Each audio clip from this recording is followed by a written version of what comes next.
Gracias. Bueno, terminamos la semana. Vamos hoy a Mérida, a Yucatán. Vamos a reunirnos con 8 gobernadores para firmar un convenio y mejorar el sistema de salud pública en estos 8 estados.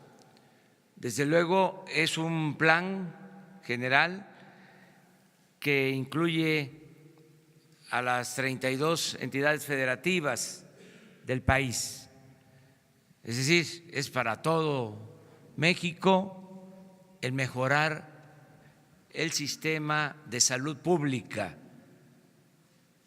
pero vamos a hacerlo paulatinamente para hacerlo bien, que realmente haya un cambio por la situación tan lamentable en que se encuentra el sistema de salud pública en la actualidad.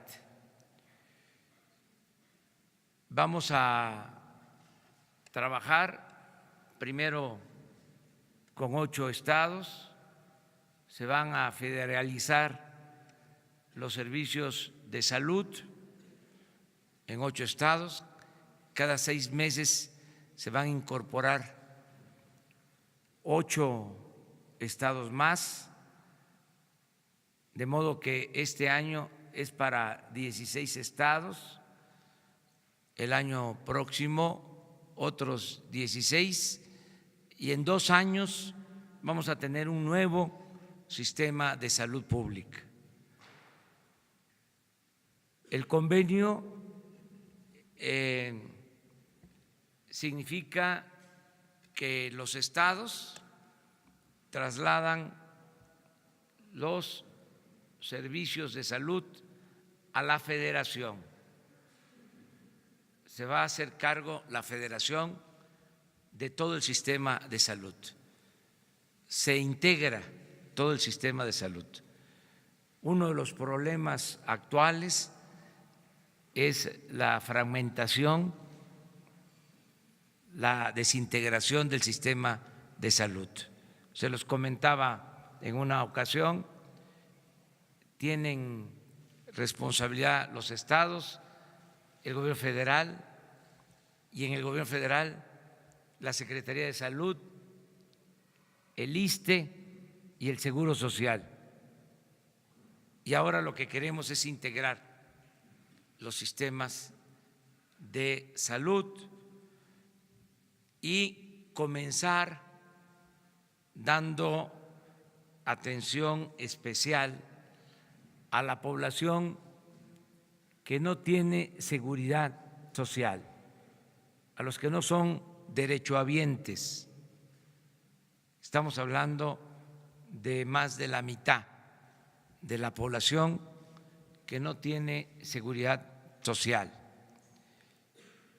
y coincide que es la población más pobre. Entonces se va a garantizar atención de primer nivel en centros de salud, en unidades médicas del Seguro Social, atención de segundo nivel, es decir, hospitalaria, en clínicas de la Secretaría de Salud, de los gobiernos estatales, y en las clínicas del ISSSTE y del Seguro se van a atender emergencias, independientemente si son o no son derechohabientes. Y esta red de atención va a incluir el que podamos trasladar pacientes a los institutos de salud, del país. Todo esto se está haciendo en acuerdo con los gobiernos estatales. Estoy llamando a la participación, sé que vamos a contar con ellos, a los médicos, a enfermeras, a todo el personal del sector salud, porque ellos han estado cumpliendo con su responsabilidad y muchos, no pocos, lo están haciendo como trabajadores eventuales por contrato, que es algo que también se va a regularizar paulatinamente, porque estamos hablando de alrededor de 80,000 trabajadores eventuales. Hay quienes trabajan por honorario, por contrato, desde hace 20 años. Vamos a regularizar la situación de estos trabajadores poco a poco, de acuerdo a la disponibilidad de recursos, pero la idea es mejorar el sistema de salud. Hay un fondo de salud de 90,000 millones de pesos que se va a emplear con este propósito. Para estos primeros 8 estados va a haber una inversión adicional de cerca de 25,000 millones de pesos. A los 6 meses, a mitad del año próximo, van a entrar 8 estados más y se les va a destinar una cantidad similar. Mientras estamos trabajando en el plan modelo en 8 estados del sureste, se va a continuar dando el servicio como siempre en el resto del país, pero estamos conscientes de que no se está dando un buen servicio de salud. Por eso esta intervención. Quería informarles para que se sepa que vamos a atender este problema que le preocupa mucho a la gente. Nada más les doy el dato.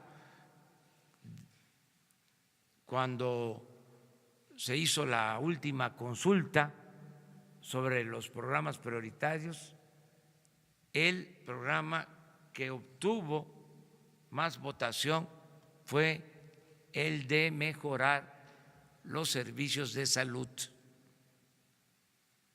Le ganó incluso al programa de pensión a adultos mayores, que siempre era el programa mejor evaluado, el que tiene más aceptación en la población a nivel nacional. Ahora, por la situación en que están los servicios de salud, la gente desea, está demandando que se mejoren los servicios de salud. El propósito es que haya atención médica, medicamentos gratuitos. Es muy triste lo que está sucediendo en centros de salud con los enfermos, en hospitales. La gente no tiene para comprar la medicina, no hay abasto de medicamentos y tenemos que resolver esto. No podemos hablar de derechos humanos si no garantizamos el derecho a la salud, el derecho a la vida. Por eso vamos a atender este asunto. Ese es el propósito del encuentro del día de hoy.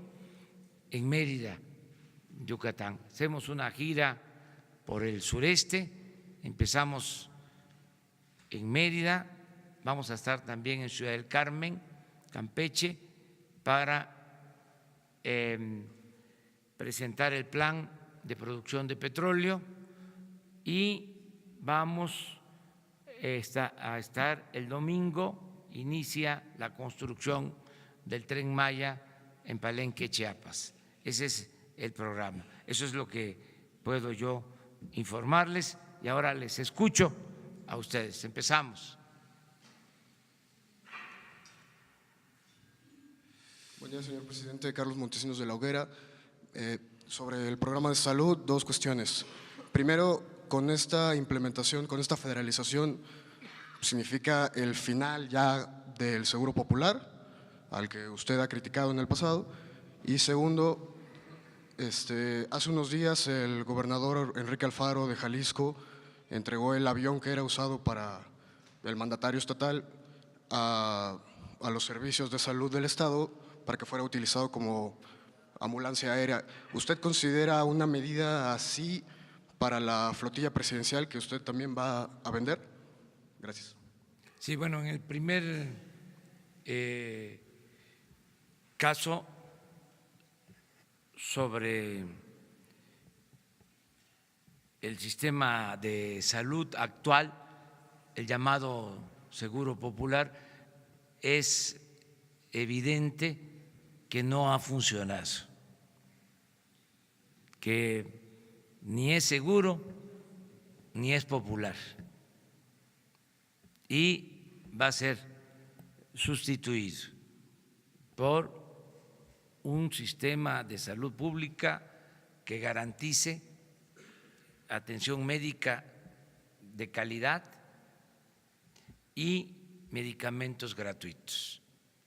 Es un nuevo plan de salud, pero esta sustitución se va a ir dando poco a poco, es un proceso.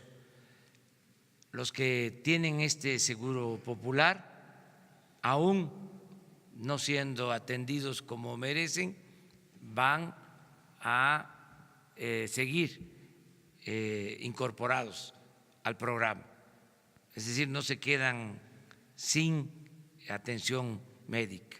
Continúa el programa hasta que entre en funciones el nuevo plan de salud. Acerca de utilizar los helicópteros o aviones de ambulancia, ya lo hemos dicho,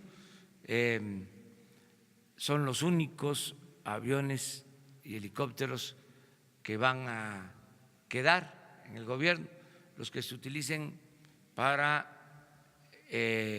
la seguridad pública, los que se utilicen para ambulancias, en el caso de salud, y los que tengan que ver con la atención de desastres, todo lo que signifique apoyar a afectados por inundaciones, en el caso de temblores, de terremotos, para eso se va a utilizar la flotilla de aviones y de helicópteros.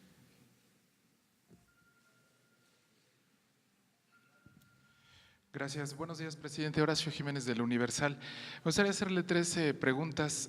Su opinión sobre este acuerdo o este decreto que publicó el mandatario de Chiapas, Manuel Velasco, en el que se aprueba 16 años escolta para él y su familia. En segunda, también me gustaría preguntarle su opinión sobre estos diplomáticos que se están quejando que les reducieron el sueldo y no les está alcanzando para tener pues una vida decorosa en los países en los que están destacados. Y también en este nuevo sistema de salud que usted está planteando, también entrarían los esquemas de Pemex y de las Fuerzas Armadas para ingresar a este nuevo sistema. ¿Y cómo se llamaría este nuevo sistema de salud que usted está planteando? Gracias. Bueno, no tengo información sobre lo de Chiapas, es un asunto del Estado. Creo que, de ser cierto, es un exceso que no debe de permitirse. Sin embargo, eso corresponde al gobierno de Chiapas, al gobierno libre, soberano de Chiapas. Mi opinión en lo personal es que no deben de haber privilegios, que se tienen que acabar con los tratos especiales a los funcionarios. Acerca de los sueldos, pues es una ley que se aprobó en la Cámara de Diputados, la aprobó el Poder Legislativo y hay que respetarla. Y también yo sostengo que debe de haber austeridad republicana. No puede haber gobierno rico con pueblo pobre. No es posible que, habiendo tantas necesidades, los altos funcionarios públicos ganen tanto. Y si no les alcanza, con todo respeto, el que gana 80, 100 mil pesos mensuales, pues habrá otros que sí quieran trabajar por ese sueldo, que no es poco, ya lo hemos dicho aquí. Los que tienen maestría, doctorados, hasta eméritos en las universidades, ganan 80, 100 mil pesos. Los académicos de más alto rango. Y no hay comparación, porque el servicio público es eso, es tener la oportunidad de servir. De todas maneras, pues yo respeto estos puntos de vista. A veces dicen de que es que de esa manera se evita la corrupción. Pues no, no es un argumento de peso. O que se perderían talentos. Hay mucha gente talentosa que no está ganando esos sueldos.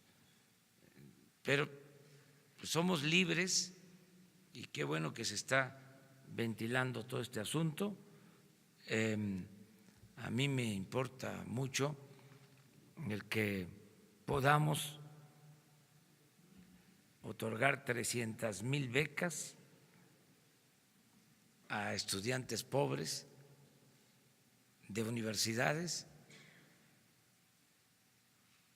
de 2,400 pesos mensuales por beca. Entonces, ¿cómo los sueldos tan elevados? ¿De dónde va a salir el dinero para las becas? Pues del ajuste que estamos haciendo al presupuesto. Eso es lo que se debe de ir entendiendo poco a poco, ¿no? Me preguntaste otra cosa. Perdón, lo de Pemex. Sí. Pemex y Fuerzas Armadas. Sí, van a incluirse, pero de manera solidaria, sobre todo en casos de emergencia. Ahí la atención es universal, la atención a la salud.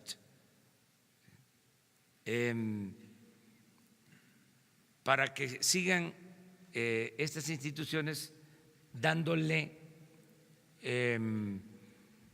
atención a sus derechohabientes. El sistema nuevo va a incluir en lo básico a quienes no tienen seguridad social, y vamos también a mejorar los servicios del ISSSTE, del seguro. Es muy bueno el sistema de salud de las Fuerzas Armadas, va a mejorar el sistema de salud en Pemex. Estamos trabajando en eso, pero lo que más ahora nos preocupa es la gente que no tiene seguridad social. No quiere decir que los que tienen seguridad social tengan resuelto el problema. Por ejemplo, hay muchos que se inscriben en el seguro, los afilian, los inscriben al seguro los empresarios, por ejemplo, en la industria de la construcción, y terminan las obras y ya se quedan sin la seguridad social. Eso suele pasar. Entonces, a los que tienen seguridad social temporal, vamos a decir, transitoria, garantizarles que van a tener atención médica siempre buena, de calidad y gratuita, que no haya problema para nadie.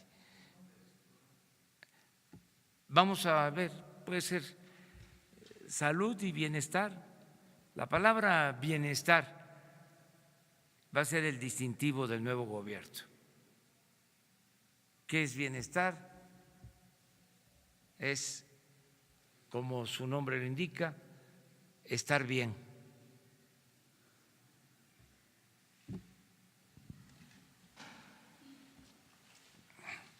Es que ahora ya vamos, siempre empezamos con las mujeres, ahora empezamos con dos compañeros.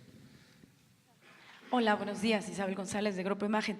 Para preguntarle cómo ha sido en estas ya 2 semanas el trabajo de los empleados de confianza en los días sábado. Esto es, si esta medida ya se implementó durante la campaña, lo había señalado. Y preguntarle también, presidente, si va a acudir el próximo domingo a entregar al triunfador de la Liga MX el trofeo de este partido clásico capitalino en este sentido, y si nos pudiera adelantar cómo van a estar estas prácticamente 2 semanas últimas del año en términos de la agenda del presidente, tomará descanso, no tomará descanso, y cuáles son las giras que vienen. Gracias. Bueno, están participando todos los servidores públicos de confianza, como se les conoce, todos los días. Hoy, claro que es día de labores, pero desde antes de las 6 de la mañana estaba en la reunión la secretaria de Gobernación,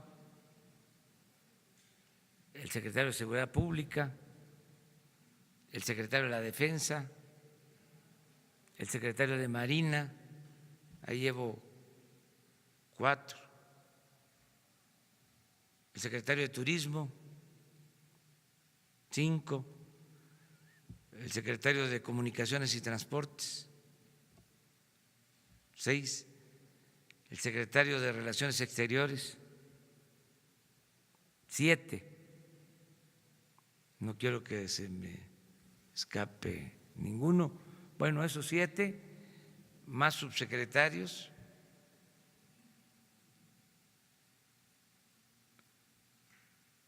hoy por la mañana, que vimos varios temas desde muy temprano. Mañana pues me acompañan los que tienen que ver con el sector energético. Bueno, hoy el secretario de Salud, el director del ISSSTE, el director del Seguro, mañana los del sector energético, el domingo va a Comunicaciones, va a Turismo y otros funcionarios. Estamos trabajando todos los días. No calentó mucho el juego de ayer.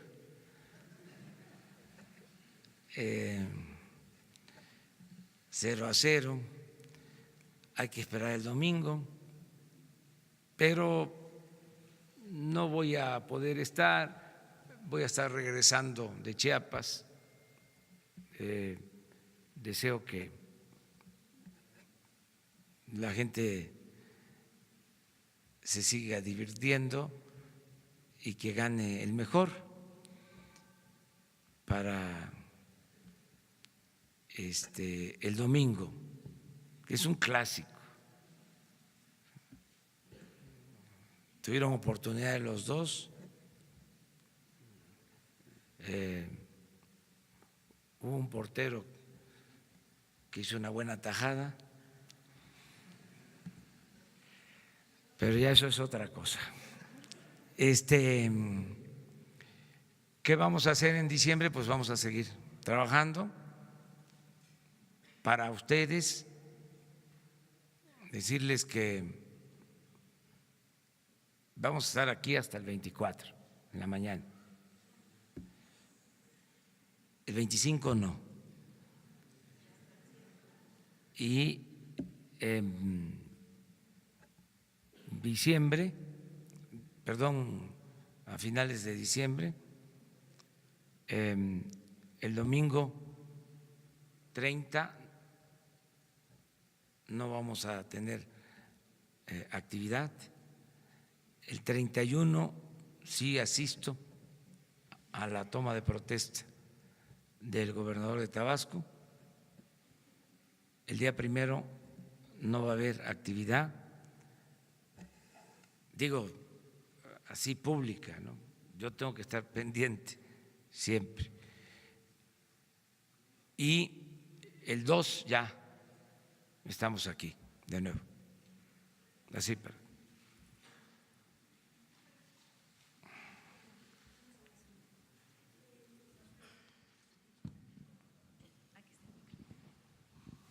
Buenos días, Nadia Sanders de México.com.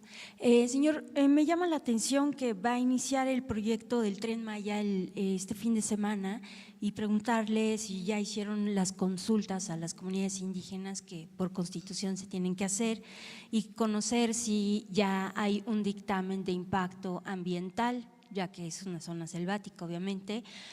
¿Cómo se puede consultar este dictamen de impacto ambiental? ¿Cuáles serían las labores de mitigación? En materia de salud, el programa que presenta es cierto, una de las demandas más importantes, los servicios de salud.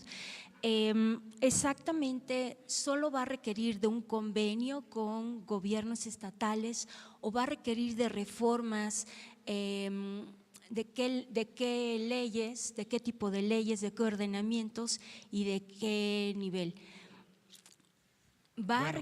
¿Se van a destinar, el gobierno federal va a manejar los recursos con los que hoy cuentan los estados para prestar los servicios de salud? Bueno, acerca del tren ya se tienen los estudios, nada más aclararles que es sobre la vía que ya existe,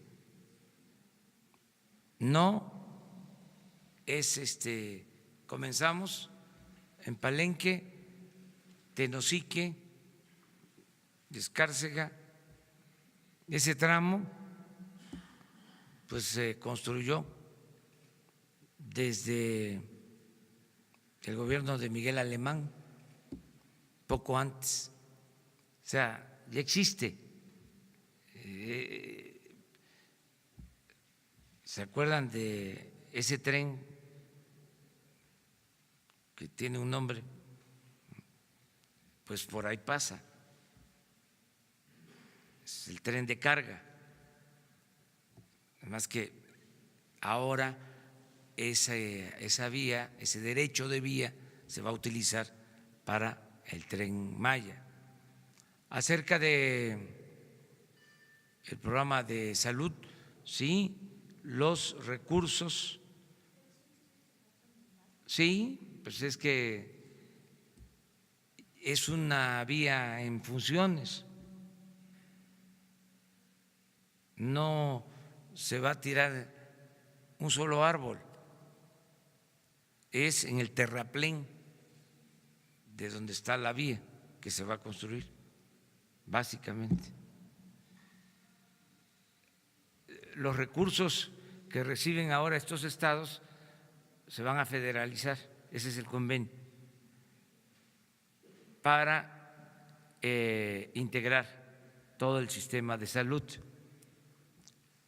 Y sí se van a necesitar cambios a las leyes, se tiene que llevar a cabo una reforma constitucional, se tiene que reformar el artículo 4 de la Constitución y leyes secundarias, pero eso lo vamos a hacer en el nuevo periodo de sesiones, o sea, para el año próximo, porque urge intervenir ya el sistema de salud y con el convenio, como es un acuerdo de las partes, no tenemos ningún problema legal para empezar ya con el plan. ¿Otra? Sí, ya se hizo la consulta general y si hace falta se hacen todas las consultas. Les digo, la gente quiere que se lleven a cabo estas obras. No, se va a licitar lo que se requiera, ahora es por administración, lo que inicia es Fonatur,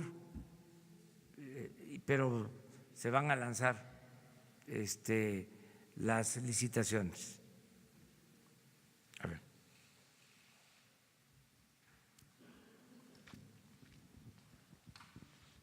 Buenos días, presidente. Daniel Blancas, de Crónica. Usted ha dicho que la corrupción, en el tema de la corrupción, la voluntad y el ejemplo cuentan. Pero bueno, en el sistema de salud es mucho el recurso que se maneja. Usted ya de entrada está hablando de 115,000 millones de pesos. Me imagino que en todo el sistema a nivel nacional hay más dinero.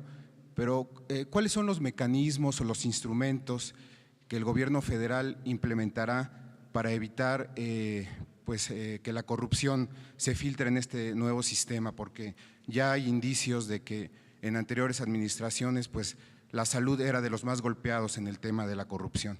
Esa es una pregunta. Y la segunda, también usted ha sido en otras ocasiones cauto respecto a la población, ha temperado los ánimos, lo hizo desde 2006, cuando los ánimos estaban muy caldeados. Ahora han empezado las protestas fuertes, principalmente contra el Poder Judicial. Ayer hubo botellazos, pues digamos los ánimos calientes. ¿Cuál es el mensaje que usted le da al pueblo para, en todo caso, mantener la calma respecto a las protestas hacia el Poder Judicial? Bueno, en el primer caso hemos planteado es el compromiso de no permitir la corrupción, cero impunidad. Uno de los problemas del sistema de salud es precisamente el de la corrupción.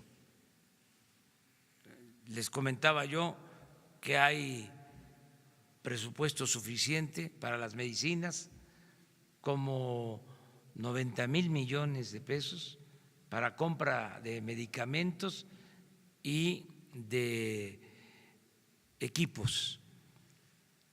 Y sin embargo no hay medicamentos en los centros de salud, en los hospitales. O existe un cuadro básico y hay medicamentos que se requieren, ¿sí?, y que la gente no puede tener si hay una enfermedad grave porque no está en el llamado cuadro básico. Quiero decirles que el objetivo es que ya no exista cuadro básico, que todos los medicamentos se puedan aportar a los enfermos, todos los medicamentos. Queremos eliminar lo del cuadro básico. Estoy consciente de que hay medicamentos que no están en el cuadro básico, que son muy caros, ¿sí?, pero se van a adquirir, se van a adquirir. ¿Por qué nos va a alcanzar el presupuesto? Porque no va a haber corrupción. Es que actualmente hacían su agosto los que vendían los medicamentos,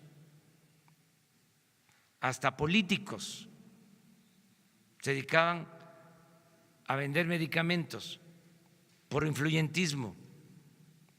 Entonces se compraban muy caros los medicamentos, por eso no alcanzaban. Y otro tipo de corrupción, como el entregar aparentemente los medicamentos en almacenes y no entregarlos, ingresarlos de papel. Entonces, todo eso se va a eliminar. Yo voy a estar pendiente. El secretario de Salud es incorruptible, es una gente honesta, no solo es un científico, un especialista, Premio Nacional de Ciencia, Jorge Alcocer, sino es una gente honesta. Y va a estar la función pública pendiente en todas las adquisiciones. Vamos a pedir también la intervención de la Oficina de Transparencia de la ONU en compras consolidadas de medicamentos, de equipo. Y si no hay condiciones en el país para el abasto de medicamentos, se va a abrir la licitación para que empresas internacionales abastezcan de medicamentos el sistema de salud, porque lo que nos importa es que no falten los medicamentos. También ya está por terminarse el proceso de elección del nuevo fiscal general y va acompañado de 2 fiscalías. Se elige en el Senado a una propuesta que se hace de una terna después de una selección de 10. Se va a elegir al fiscal general y el fiscal general va a nombrar a 2 fiscales, el fiscal electoral y al fiscal anticorrupción. Y el propósito es eso, evitar la corrupción. Acerca de las protestas, yo sostengo lo que he dicho siempre: nada por la fuerza,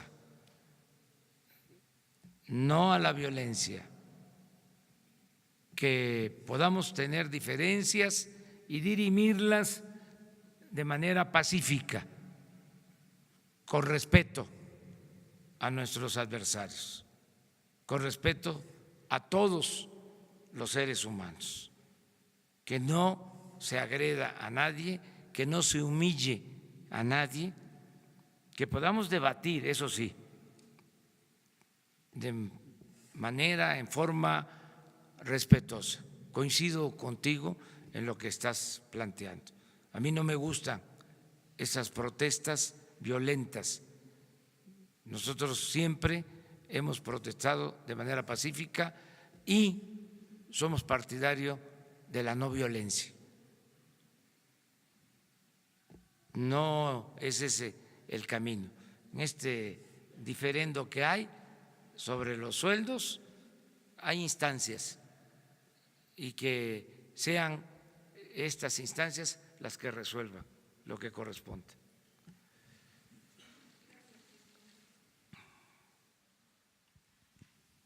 Buenos días, Nancy Rodríguez del sitio Oro Sólido en Redes. Retomando lo del tema de salud, señor presidente, ¿cómo va a enfrentar su gobierno al cártel de la comida chatarra en las escuelas? Se ha intentado en otras administraciones deshacerse de ellos y siguen vendiendo refrescos, papitas y bueno, pues esto ha provocado diabetes infantil, hipertensión infantil y obesidad en los niños mexicanos. ¿Cómo va a ser su gobierno, señor presidente? Gracias. Estos son temas que vamos a ventilar, que vamos a tratar entre todos los mexicanos. No vamos a ocultar nada y vamos a facilitar el diálogo y el debate sobre estos temas. Nosotros tenemos que cuidar la salud de los mexicanos y de manera especial la salud de los niños. Tenemos un problema grave de diabetes en el país y de enfermedades que tienen que ver, entre otras cosas, con los malos hábitos de alimentación. Entonces, todo esto se tiene que atender. Yo les recuerdo que fui electo con el apoyo de los ciudadanos. Me debo nada más al pueblo, es el soberano que respeto, es mi amo, el pueblo de México. Entonces, todo lo que afecte la salud se va a corregir. Desde luego, lo tenemos que hacer escuchando a todos, sin imposiciones, pero que entre todos decidamos qué es lo más conveniente en cuanto a esto.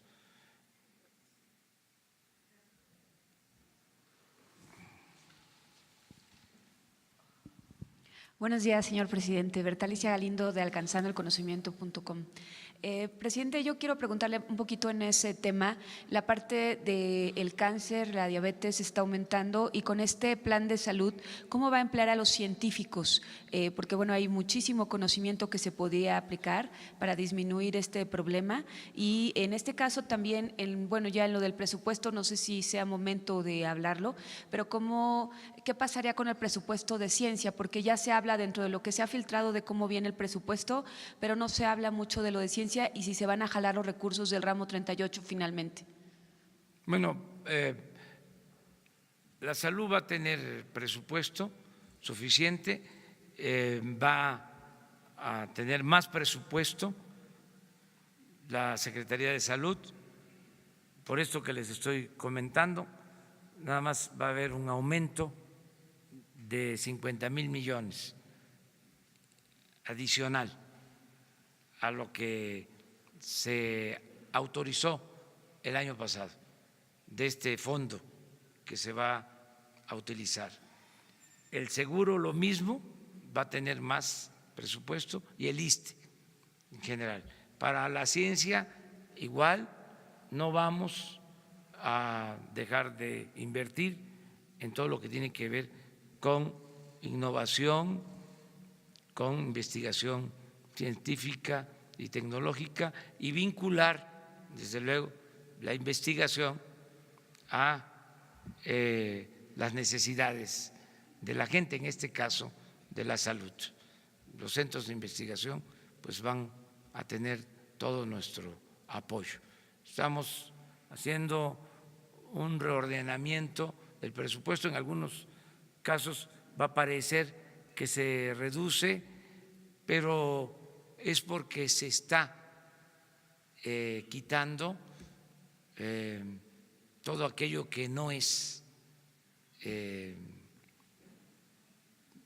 básico, prioritario, indispensable. Se está quitando lo superfluo, lo que se usaba para otras cosas, para otros fines, y se está dando atención especial a lo verdaderamente prioritario.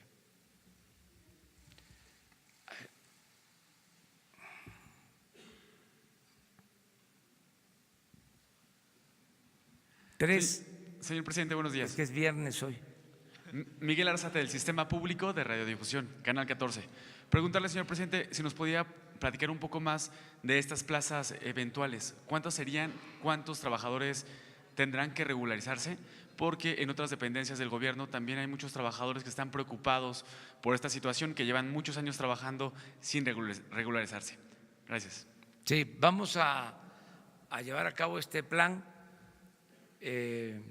paulatino. No podríamos basificar a todos los eventuales o a los que están por honorario. No tendríamos presupuesto para eso.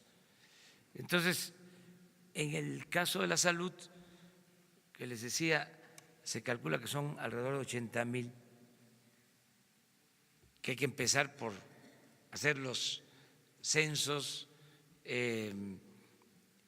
tener una sola información,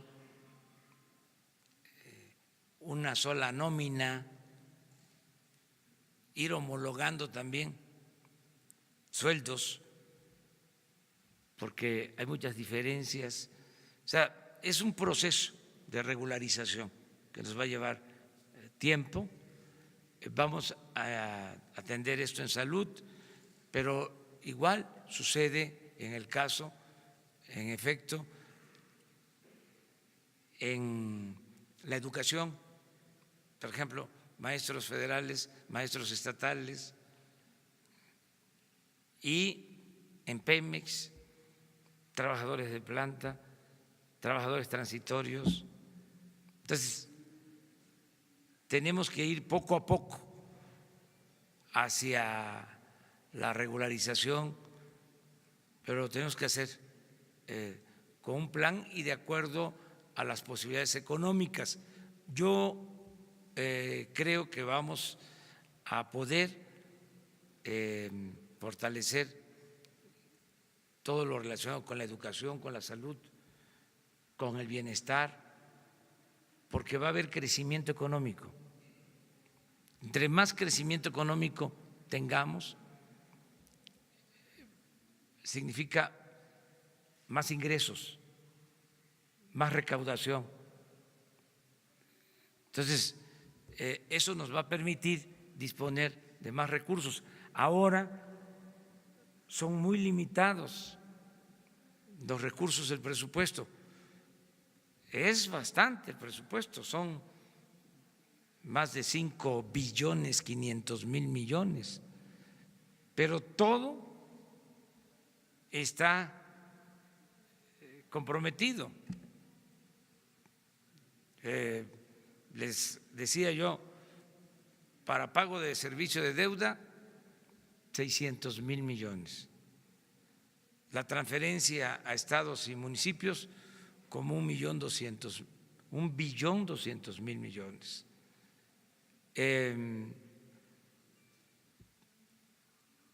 Pensiones y jubilaciones, 800,000 millones.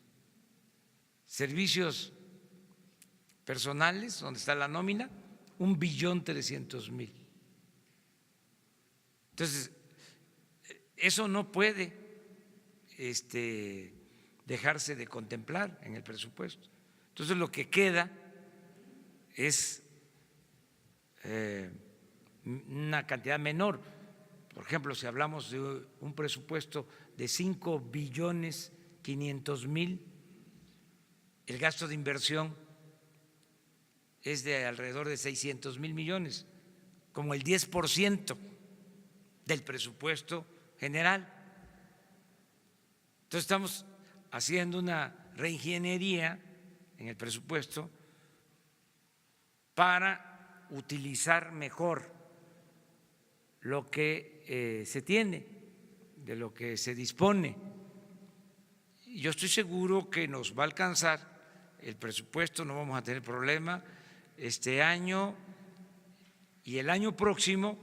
Estoy pensando que vamos a tener crecimiento económico y va a aumentar la recaudación. También vamos a corregir mucho la evasión fiscal. Imagínense cuánto se fuga por las facturas falsas, cuánta evasión, cuánta corrupción en las aduanas, cuánto significa la pérdida por el robo de combustibles de 50, 70 mil millones. Entonces, si tapamos todos esos hoyos, nos va a rendir el presupuesto. Además, obras que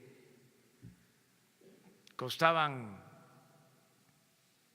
1,000 millones y las cobraban en 2,000 o en 3,000 por el tiempo que se llevaban, por las ampliaciones en los presupuestos, estimaban una obra en una cantidad y terminaba costando 2, 3 veces más.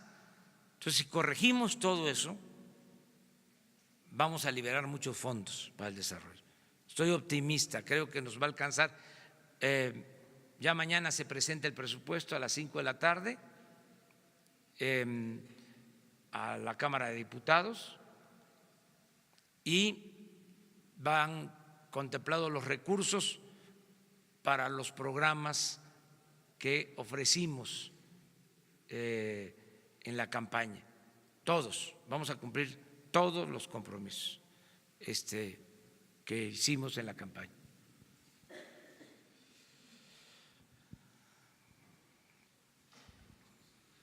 Buenos días. Krishna Corona, Agencia Informativa de Educación.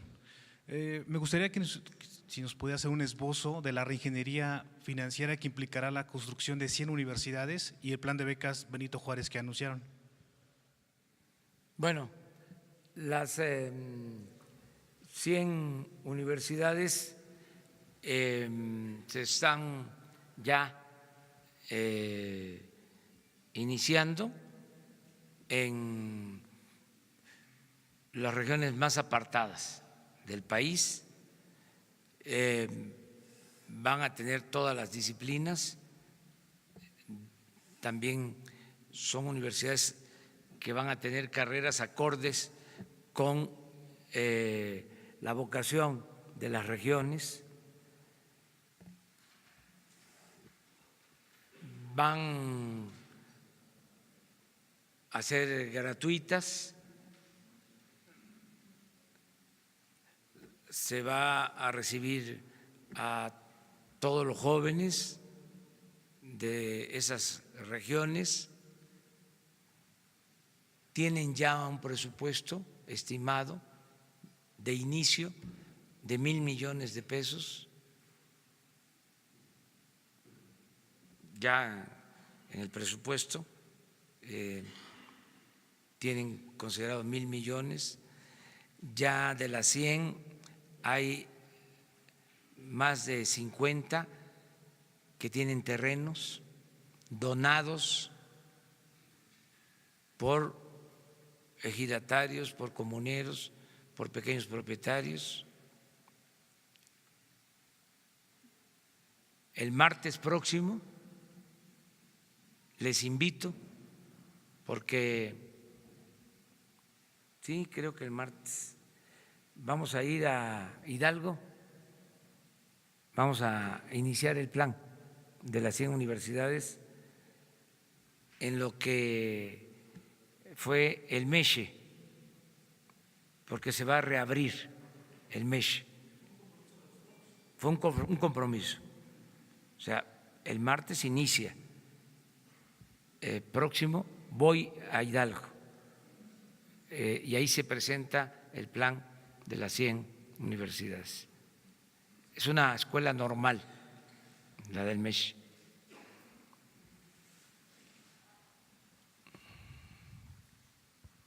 Buenos días, presidente. Carla Contreras, de Canal 11.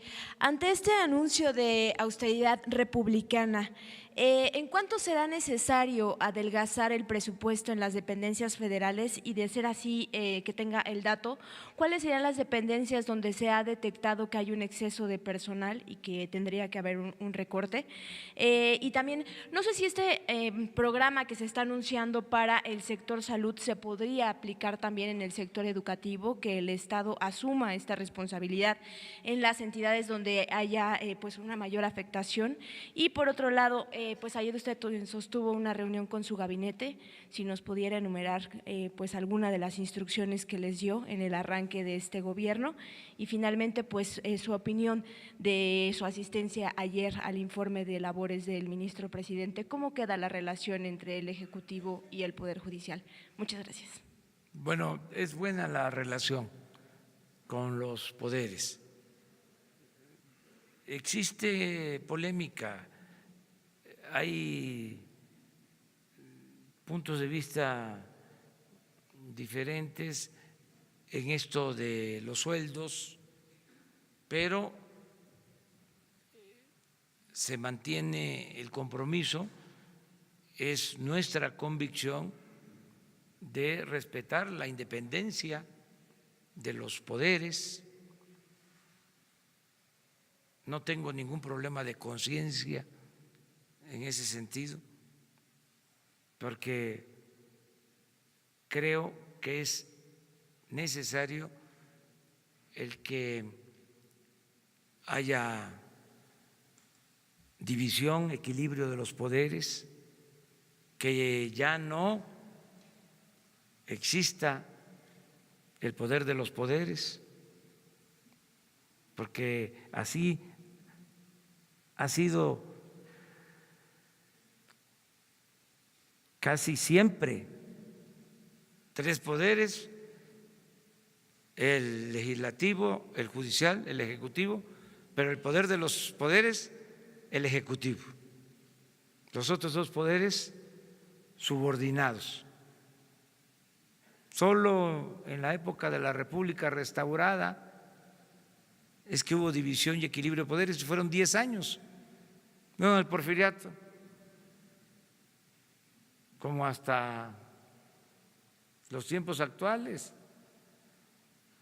le daban la razón al presidente antes de que abriera la boca.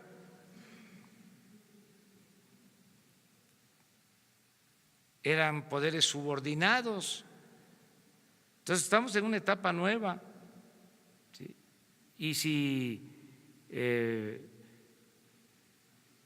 trabajamos de manera conjunta, en forma respetuosa, va a ser un gran cambio, algo nunca visto. Se llegaba al extremo de que el presidente de la Corte tenía una red, un teléfono, donde recibía llamadas del presidente de la República, siendo un poder autónomo, independiente. Eso se acabó. Entonces, es un proceso muy importante el que estamos viviendo, y es buena la relación. Por eso asistí el día de ayer. Desde luego no podemos coincidir en todo, pero podemos dirimir nuestras diferencias con urbanidad política y con respeto, que eso es lo que vamos a hacer. La reunión de ayer con los miembros del gabinete fue para seguir trabajando de manera coordinada, en conjunto. Vamos bastante bien. Se está integrando o terminando de integrar el equipo con gente muy buena, y sentimos que van a salir bien las cosas. Una más. Federal, presidente, las principales dependencias en donde… Casi todas en ajustes, sobre todo en lo que tiene que ver con estructuras administrativas duplicadas, oficinas no necesarias. Por ejemplo, ya no va a haber oficinas en el extranjero, oficinas del gobierno. Había un programa que se llama ProMéxico, o se llamaba ProMéxico. Tenía 60 oficinas en 60 ciudades del mundo y otras dependencias que también tenían oficinas en el extranjero. Ahora nada más van a estar, desde luego, las embajadas y los consulados. Y todo el gobierno está haciendo un esfuerzo, considerando que la austeridad no es un asunto administrativo, lo he dicho siempre, es un asunto de principios. Ayer la licenciada Olga Sánchez Cordero, por ejemplo, presentó su informe, 30% menos en gastos de estructura y de mantenimiento y operación de la Secretaría de Gobernación. Bueno, el ejemplo, porque hay que destacarlo, hubo un tiempo en que se cuestionaba mucho a los diputados, a los senadores, todavía, pero eran clientes, diputados y senadores, el Poder Legislativo. Yo nunca vi eso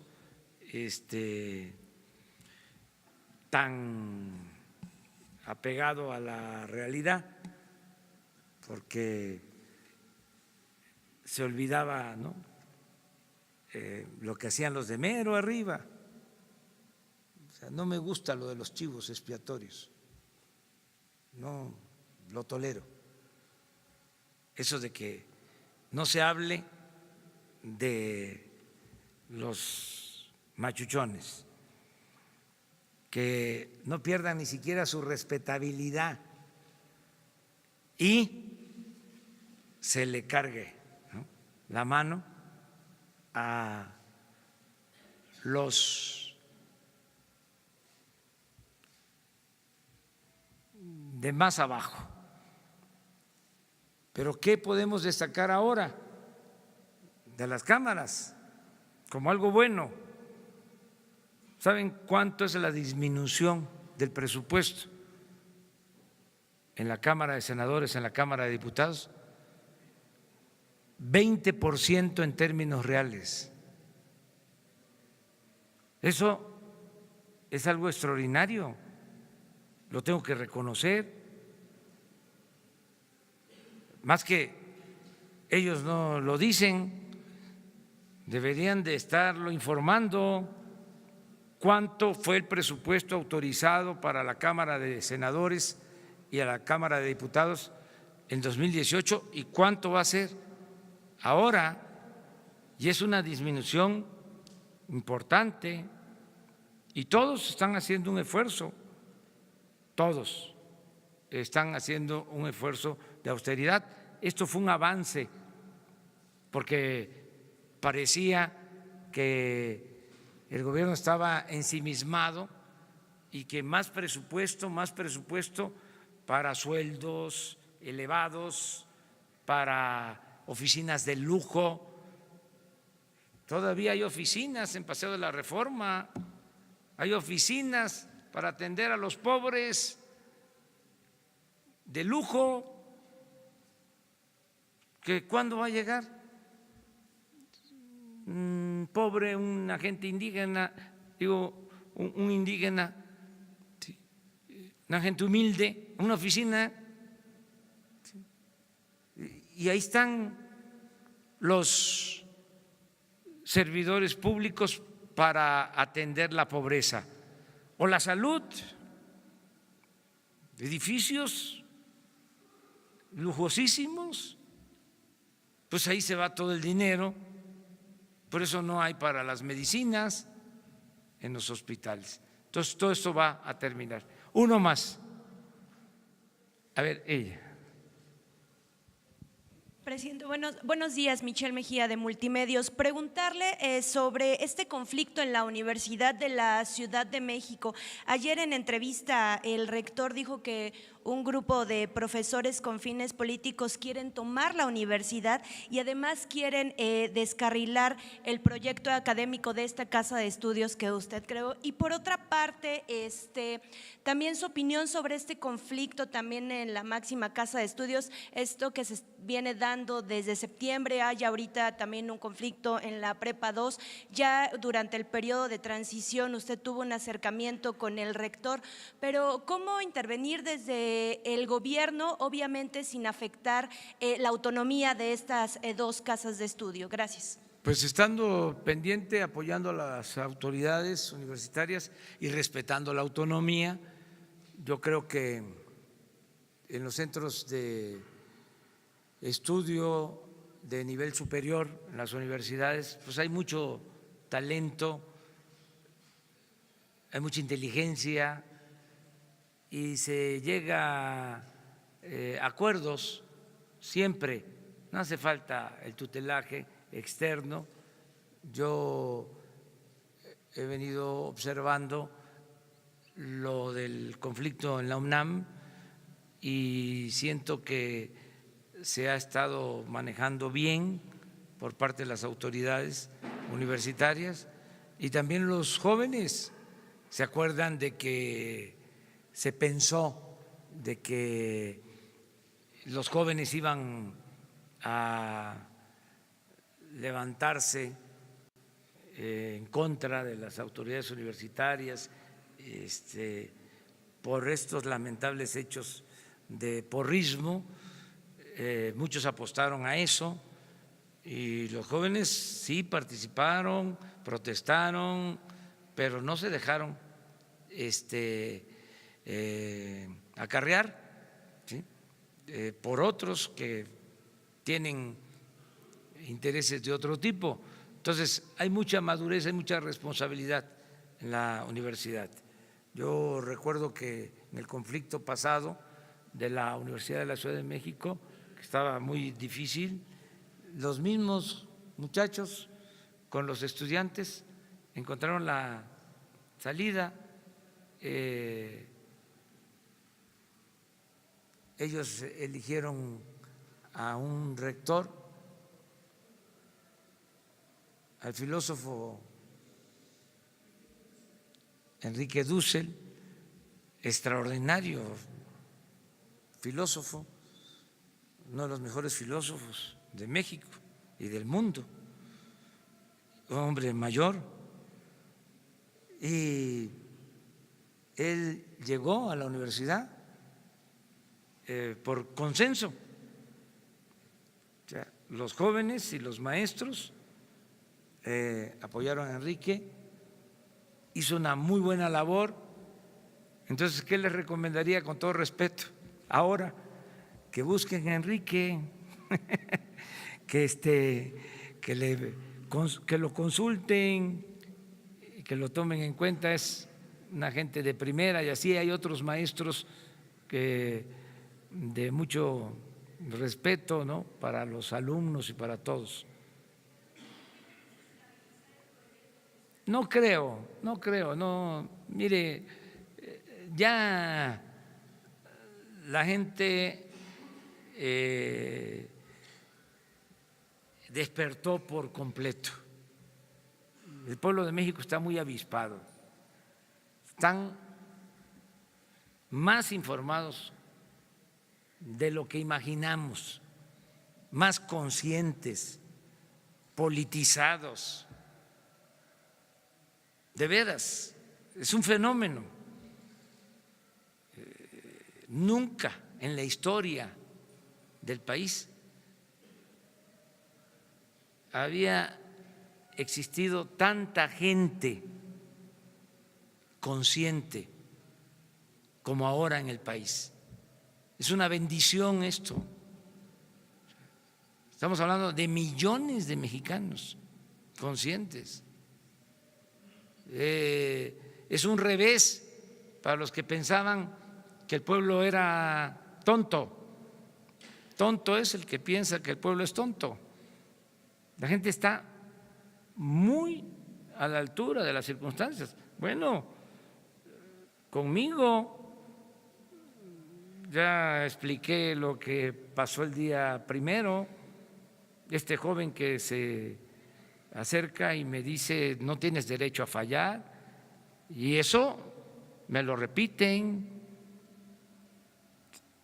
y yo creo que no les genera mucha duda mi comportamiento, pero de todas maneras están ahí pendientes, que no nos vayamos a desviar, que se resistan todas las tentaciones del poder, porque el poder es una tentación, atonta a los inteligentes y a los tontos los vuelve locos cuando no hay principios, cuando no hay ideales, y la gente sabe eso y está pendiente de todo. Entonces, más en las universidades. Pero eso también, lo de la reforma educativa. Los maestros, ellos mismos se capacitan, están actuando de manera consciente, siempre lo han hecho. Es cosa de hacer una convocatoria generosa, un llamado generoso a que todos hagamos lo que nos corresponde para lograr la transformación del país, y la gente está a la altura de las circunstancias. Ese es un buen momento para México, es un cambio importantísimo, un cambio de mentalidad, que es lo más difícil de conseguir. Muchas veces hay revoluciones y la gente sigue pensando igual. Ahora, de manera pacífica, se produjo un cambio de mentalidad.